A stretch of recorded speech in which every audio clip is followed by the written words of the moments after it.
يا أيها الذين آمنوا كتب عليكم القصاص في القتلى الحر بالحر والعبد بالعبد والأنثى بالأنثى فمن عفي له من أخيه شيء فاتباع بالمعروف وأداء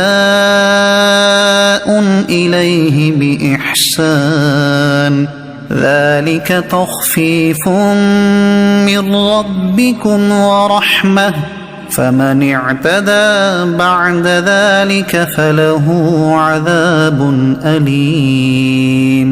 ترجمہ: اے ایمان والو، تم پر مقتولوں کے خون کا بدلہ لینا فرض کر دیا گیا، آزاد کے بدلے آزاد، اور غلام کے بدلے غلام، اور عورت کے بدلے عورت، تو جس کے لیے اس کے بھائی کی طرف سے کچھ معافی دے دی جائے تو اچھے طریقے سے مطالبہ ہو اور وارث کو اچھے طریقے سے ادائیگی ہو، یہ تمہارے رب کی طرف سے آسانی اور رحمت ہے۔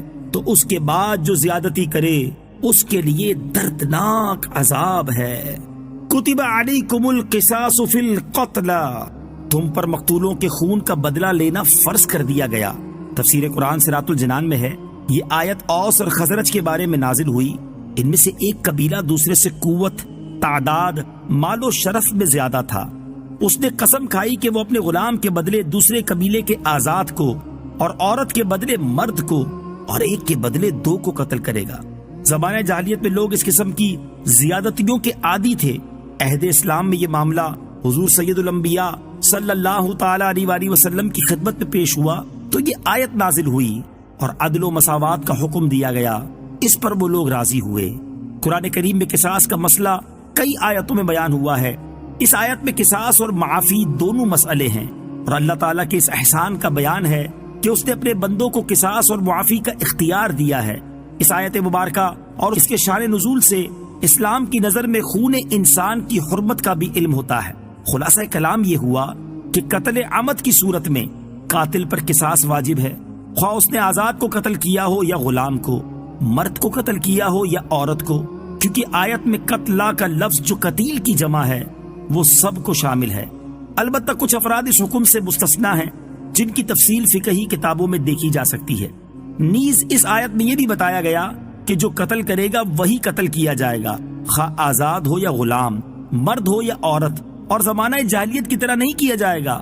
ان میں رائج تھا کہ آزادوں میں لڑائی ہوتی تو وہ ایک کے بدلے دو کو قتل کرتے، غلاموں میں ہوتی تو بجائے غلام کے آزاد کو مارتے، عورتوں میں ہوتی تو عورت کے بدلے مرد کو قتل کرتے، اور محض قاتل کے قتل پر اکتفا نہ کرتے بلکہ بعض اوقات بہت بڑی تعداد میں قتل و غارت گری کا سلسلہ جاری رکھتے۔ ان سب چیزوں سے منع کر دیا گیا۔ فمن عفی لہ من اخیہ شیء، تو جس کے لیے اس کے بھائی کی طرف سے کچھ معافی دے دی جائے۔ تفسیر سورۃ الجنان میں ہے، اس کا معنی یہ ہے کہ جس قاتل کو مقتول کے اولیاء کچھ معاف کریں، جیسے مال کے بدلے معاف کرنے کا کہیں، تو یہاں قاتل اور اولیاء مقتول دونوں کو اچھا طریقہ اختیار کرنے کا فرمایا گیا ہے۔ مقتول کے اولیاء سے فرمایا کہ اچھے انداز میں مطالبہ کریں، شدت و سختی نہ کریں، اور قاتل سے فرمایا کہ وہ خون بہا کی ادائیگی میں اچھا طریقہ اختیار کریں۔ آیت میں قاتل اور مقتول کے وارث کو بھائی کہا گیا۔ اس سے معلوم ہوا کہ قتل اگرچہ بڑا گناہ ہے مگر اس سے ایمانی بھائی چارہ ختم نہیں ہو جاتا۔ اس میں خارجیوں کے مذہب کی تردید ہے جو کبیرہ گناہ کے مرتکب کو کافر کہتے ہیں۔ اہل سنت کا عقیدہ یہ ہے کہ گناہ کبیرہ کا مرتکب فاسق ہوتا ہے، کافر نہیں۔ قصاص سے متعلق دو اہم مسائل۔ نمبر 1، مقتول کے ولی کو اختیار ہے کہ خواہ قاتل کو بغیر عوض معاف کر دے یا مال پر صلح کرے، اور اگر وہ اس پر راضی نہ ہو اور قصاص چاہے تو قصاص ہی فرض رہے گا۔ نمبر 2، اگر مال پر صلح کرے تو قصاص ساقط ہو جاتا ہے اور مال واجب ہوتا ہے۔ مزید تفصیلات کے لیے بہار شریعت حصہ 17 کا مطالعہ فرمائیں۔ فمن اعتدى بعد ذلك، تو جو اس کے بعد زیادتی کرے۔ تفسیر سورۃ الجنان میں ہے، یعنی دستور جاہلیت کے مطابق غیر قاتل کو قتل کرے یا دیت قبول کرنے اور معاف کرنے کے بعد قتل کرے تو اس کے لیے دردناک عذاب ہے۔